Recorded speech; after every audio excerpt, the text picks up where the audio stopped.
आज इस वीडियो को देखने के बाद अगर आपके अंदर पढ़ाई के लिए तूफान नहीं उठाना तो इस चैनल को हमेशा के लिए छोड़कर जा सकते हो। लेकिन अगर तूफान उठा तो इस मोटिवेशनल विंग्स को जरूर सब्सक्राइब कर लेना, क्योंकि यहाँ पर आपको ऐसी ही तूफानी वीडियोज मिलती रहेंगी जो आपकी जिंदगी बदल कर रख देंगी। So let's start the video. अगर आंखों पर पट्टी बांधी जाए तो थोड़ी दूर चल पाना भी बहुत मुश्किल हो जाता है, लेकिन एक लड़की ने आंख नहीं होने के बावजूद भी यूपीएससी का सफर तय किया और देश की पहली नेत्रहीन महिला आईएएस बन गई। कोई जिद्दी लड़की ही होगी ना ऐसी, क्योंकि अगर उसकी जगह कोई और इंसान होता तो पूरी जिंदगी सिर्फ अंधा बनकर गुजार देता। वो जिद्दी लड़की और कोई नहीं, महाराष्ट्र के उल्लासनगर की प्रांजल पाटिल है, जिसको रेलवे ने नौकरी देने से इसलिए मना कर दिया था क्योंकि उसकी आंखें नहीं थी। और आज वही लड़की तिरुवनंतपुरम में आईएएस के पद पर कार्यरत है। ये सब उसकी जिद और अंदर चलने वाले उस तूफान का ही नतीजा है जो हर परेशानी को उखाड़ कर फेंक देता है। क्योंकि प्रॉब्लम्स की वजह से बहाने लगाना तो बहुत आसान है, लेकिन अंदर एक तूफान चाहिए होता है प्रॉब्लम्स को लात मार के कुछ बड़ा करने के लिए। ऐसी ही एक कहानी है हरियाणा के अजीत कुमार की। 5 साल की उम्र में इस बंदे को डायरिया हो गया और इस वजह से उनकी आंखों की रोशनी हमेशा के लिए चली गई।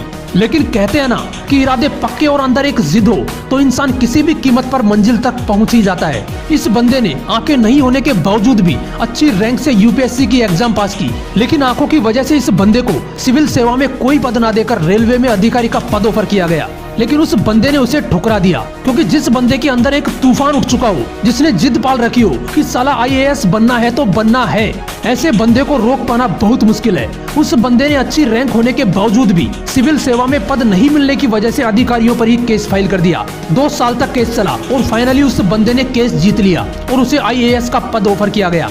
ये होते हैं जिद्दी इंसान, जिनकी आंखों से ऊपर वाले ने भले ही रंग छीन लिए हों, लेकिन इन्होंने अपनी जिद की बदौलत जिंदगी में फिर से रंग भर दिए। जहां पर लोग सब कुछ सलामत होने के बावजूद भी हार मान लेते हैं, वहीं पर ऐसे जिद्दी लोग अपनी सफलता के झंडे गाड़ते हैं। एक लड़का जिसके पास पढ़ाई करने के लिए भी पैसे नहीं थे, उसकी पढ़ाई के लिए उसके माँ बाप ने अपना घर बेच दिया और खुद रेंट से रहने लगे। उन्होंने अपने बेटे से कहा कि बेटा ये खर्चा नहीं, इन्वेस्टमेंट है तेरे ऊपर, रिटर्न ऑफ इन्वेस्टमेंट तुझे देना है।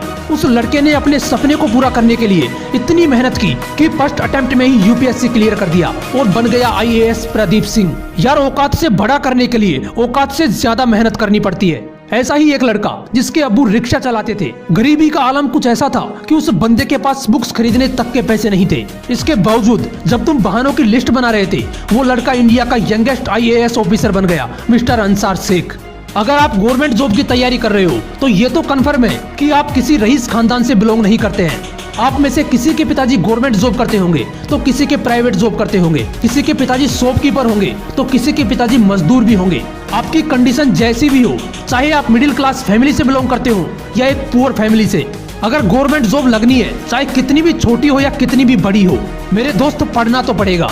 अपने माँ बाप की आंखों में खुशी के आंसू देखने हैं तो पढ़ना तो पड़ेगा।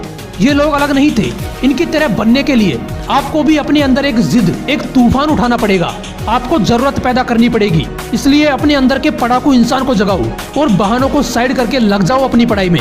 अगर वीडियो अच्छा लगा तो इसे लाइक करना और ऐसे ही मोटिवेशनल वीडियोज के लिए इस मोटिवेशनल विंग्स को जरूर सब्सक्राइब कर लेना। फिर मिलूंगा नेक्स्ट वीडियो में एक नए मोटिवेशन के साथ। जय हिंद, वंदे मातरम।